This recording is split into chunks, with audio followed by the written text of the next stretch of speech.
ಓ ಓ ಓ ಓ ಓ ಓ ವಾ ಏನಪ್ಪ ನಮ್ಮ ಟೀಮ್ ಇಂಡಿಯಾದ ಪರ್ಫಾರ್ಮೆನ್ಸು ಈ ಥರ ಪದೇ ಪದೇ ಪದೇ ಪದೇ ಹೇಳ್ತಾ ಇತ್ತು ಅಂದರೆ ನಮಗೆ ಬೋರ್ ಹೊಡೆದು ಹೋಗ್ಬಿಡುತ್ತೆ ಗುರು.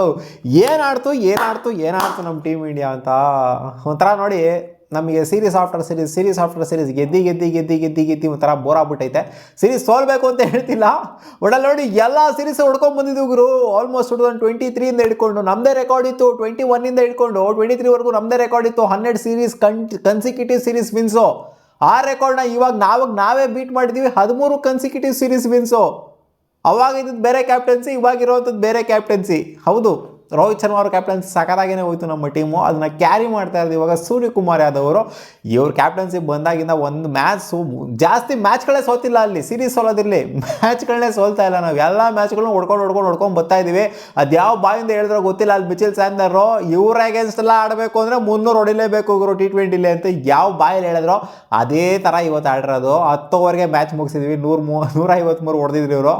10 ಓವರ್ ಮುಗಿಸಿದ್ದೀವಿ ಅಂತಂದರೆ ಈ 300 ಹೊಡೆದ್ರು ಕೂಡ ಚೇಸರ್ ಮಾಡ್ತಿದ್ವಿ ಅಂದರೆ ಲೆಕ್ಕಾಚಾರ ನೋಡ್ತಾ ಹೋದಾರೆ ಹೆಂಗೆ ನೋಡೋಕೋಯ್ತು ಅಂತಂದರೆ. ಸೊ 300 ಇರಬೇಕು ಗುರು ತಲೆಯಲ್ಲಿ ಅಂತ ಇವರೇ ಸೆಟ್ ಆಗಿಬಿಟ್ಟಿದ್ದಾರೆ. ಬಟ್ ಆದರೂ ಹೊಡೆದಿದ್ದು 153 ಅಷ್ಟೇ. ಏನು ಹೇಳ್ತೀರಾ ಅಮ್ಮ? ನ್ಯೂಜಿಲ್ಯಾಂಡ್ ಅವ್ರು ಇವತ್ತು ಕ್ಲಿಯರ್ಲಿ ಒಂಥರ ಏನು ಹೇಳ್ತಾರೆ, ಏನು ವಾಟ್ಸಪ್ ಗೊತ್ತಾಗಲ್ಲ ಇವ್ರಿಗೆ ಹೇಳೋದಕ್ಕೆ. ಅಯ್ಯೋ ಪಾಪ ಅಂತ ಅನ್ನಿಸ್ತೈತೆ. ಗುಬ್ಬಿ ಮೇಲೆ ಬ್ರಹ್ಮಾಸ್ತ್ರ ಅಂತ ಹೆಸರಲ್ಲಿ ಹೇಳಿ ಇವ್ರಿಗೆ ಏನಾರು ಹೊಸ ವರ್ಡ್ ಕಾಯಿನ್ ಮಾಡಬೇಕು. ಪಾಪ ಅವ್ರಿಗೆ ನಿಜವಾಗ್ಲೂ ಅವ್ರು ಒಂಥರ ಅವರ ಒಂದು ಬಾಡಿ ಲ್ಯಾಂಗ್ವೇಜ್ ನೋಡ್ತು ಅಂತಂದರೆ ಸೀರೀಸ್ ಗೆಲ್ಲದ್ರಲ್ಲಿ ಇವರು ಮ್ಯಾಚ್ ಗೆದ್ರೆ ಸಾಕಾಗೈತೆ. ಅವ್ರಿಗೆ ಒಂದೇ ಒಂದು ಮ್ಯಾಚ್ ಗೆದ್ರೆ ಸಾಕಾಗೈತೆ. ಆ ಥರ ಬಾಡಿ ಲ್ಯಾಂಗ್ವೇಜ್ ಇಟ್ಕೊಂಡು ಬರ್ತಾ ಇದ್ರಲ್ಲಿ ನ್ಯೂಜಿಲ್ಯಾಂಡ್ ಅವರು. ವಾಡ್ದು ತಲೆಗೆ ಬಿಟ್ಟು ಕಳಿಸಿದ್ದೀವಿ 3 ಸಲ. ಅಲ್ಲಿ ಇನ್ನೆರಡು ಮ್ಯಾಚ್ ಏನಿದೆ, ಈ ಸ್ವಲ್ಪ ಮಟ್ಟಿಗೆ ಕೇರ್ಲೆಸ್ನೆಸ್ ಬಂತು ಅಂದರೆ ಒಂದು ಮ್ಯಾಚ್ ಏನಾದ್ರು ಗೆದ್ದು ಬಿಡ್ತಾರೇನೋ. ಅಪರೂಪಕ್ಕೆ ಏನಾದ್ರು ಒಂದು ಮ್ಯಾಚ್ ಗೆದ್ದಾರೇನೋ. ಹೆವಿ ಎಫರ್ಟ್ ಆಗ್ತು ಅಂತಂದರೆ ನಾನು ಹೇಳಿದ್ದೀನಿ ಇವ್ರಿಗೆ ಬೆಸ್ಟ್ ಪಾಸಿಬಲ್ ಚಾನ್ಸ್ ಇವ್ರಿಗೆ ಯಾವಾಗಿರೋದು ಅಂದರೆ ಅದು ಚೇಸ್ ಮಾಡಿದಾಗ. ಫಸ್ಟ್ ಬ್ಯಾಟಿಂಗ್ ಏನಾರು ಇನ್ ಕೇಸ್ ಏನಾರು ಇವ್ರು ಆಡ್ಬಿಟ್ಟು ಇಂಡಿಯಾಗೆ ಏನಾದ್ರು ಚೇಸ್ ಅನ್ನು ಕೊಡ್ತಾರೆ ಅಂತಂದರೆ ಇದೇ ಥರ ಮಣ್ಣು ಮುಕ್ಕಿಸ್ಬಿಡ್ತಾರೆ. ಅದು ಇವ್ರೇನಾರು ಚೇಸ್ ಮಾಡ್ತು ಅಂದರೆ ಅವಕಾಶ ಇರುತ್ತೆ. ಇನ್ನೇನು ಟಾಸ್ ನಾವೇ ಗೆದ್ವಿ.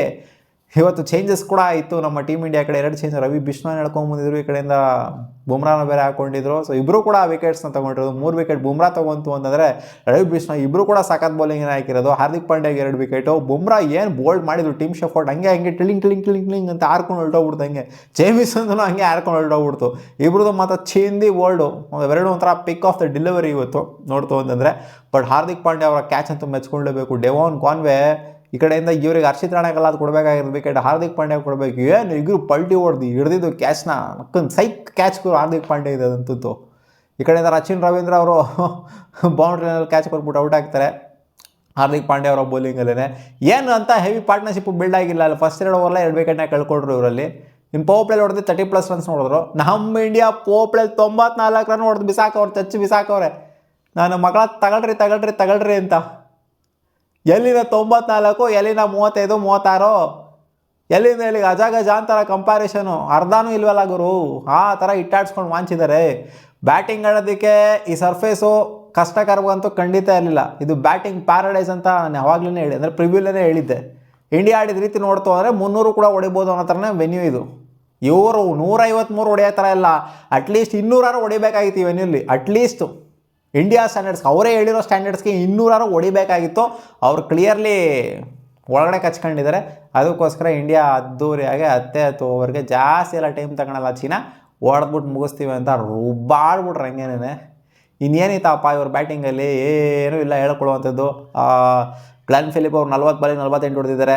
ಇದೇನು ದೊಡ್ಡ 40 ಬಾಲಿಗೆ 48 ಬಡ್ದು ಬ್ಯಾಗ್ ಹಾಕಂತಾರೆ ಅಷ್ಟೇ. ಇಂಡಿಯಾ 40 ಬಾಲ್ ತೊಗೊಂಡು 120 ಸ್ಟ್ರೈಕಲ್ಲಿ ಆಡ್ತು ಅಂತಂದರೆ ಈ 48 ಹೊಡೆದಿರೋದು ಇದಕ್ಕೆ ವ್ಯಾಲ್ಯೂ ಇಲ್ಲ ಅಂತ. ಅಂದರೆ ಇವಾಗ ಹೇಳ್ಬೋದು ಅವರು ಅಷ್ಟಾರು ಹೊಡೆದಿದ್ದಾರೆ ಗುರು, ಅವ್ರು ಇಲ್ಲ ಅಂದರೆ ಅದು ಹೊಡಿತಿರ್ಲಿಲ್ಲ ಅಂತ. ಹೌದು, ಅದು ಹೊಡಿತಿರ್ಲಿಲ್ವೇನೋ.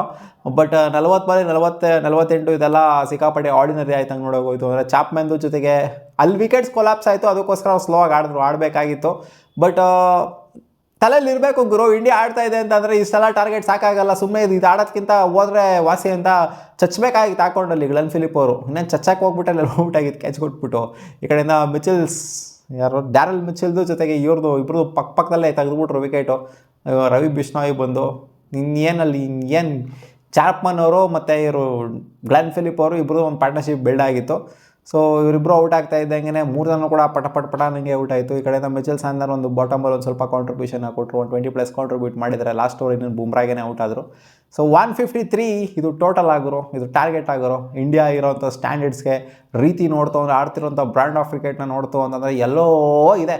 ನ್ಯೂಜಿಲ್ಯಾಂಡ್ ಹತ್ರನೂ ಬರೋದಿಲ್ಲ ಅಲ್ಲಿ, ಆ ಥರ ಕಾಣಿಸ್ತಾ ಐತೆ. ಯಾವ್ದಾರ ಒಂದು ಮ್ಯಾಚ್ ಅಟ್ಲೀಸ್ಟ್ ಏನಾದ್ರು ಗಿಡಕ್ಕೆ ಬರ್ಸ್ತಾರೇನೋ ಅನ್ನೋ ಥರ ಮುಂಚೆ ಹೆಂಗಿತ್ತು ಗುರು ನ್ಯೂಜಿಲ್ಯಾಂಡ್ ಟೀಮು, ಬುಡಕ್ಕೆ ಬರ್ಸ್ತಾ ಇದ್ರು ಹಂಗೇನೆ, ಬಾಯಿಗೆ ಬರ್ಸ್ಬಿಡ್ತಾಯಿದ್ರು, ಹಂಗೆ ಗಲ ಅನ್ನಿಸ್ಬಿಡ್ತಾಯಿದ್ರು. ಒಂದು ಸೀರೀಸಲ್ಲಿ back to back super over ಮ್ಯಾಚ್ಗಳನ್ನ ನೋಡಿದ್ವಿ ನ್ಯೂಜಿಲ್ಯಾಂಡ್ ಅಗೇನ್ಸ್ಟು. ಬಟ್ ನೋಡಿ ಇವಾಗ ಯಾವ ಥರ ಆಗ್ತಿದೆ ಅಂತ, ಒಂಥರ ಖಾಲಿ ಪಲಾವ್ ಥರ ಆಡ್ತಾ ಇದ್ದಾರೆ ನ್ಯೂಜಿಲ್ಯಾಂಡರು. ಅವ್ರು ಖಾಲಿ ಪಲಾವ್ ಥರ ಆಡ್ತಾ ಇದ್ದಾರೆ ಅನ್ನೋದಕ್ಕಿಂತ ನಾವು ಎಕ್ಸ್ಟ್ರಾರ್ಡನರಿಯಾಗಿ ಆಡ್ತಾಯಿದ್ದೀವಿ ಅಂತ ಹೇಳಬೇಕು.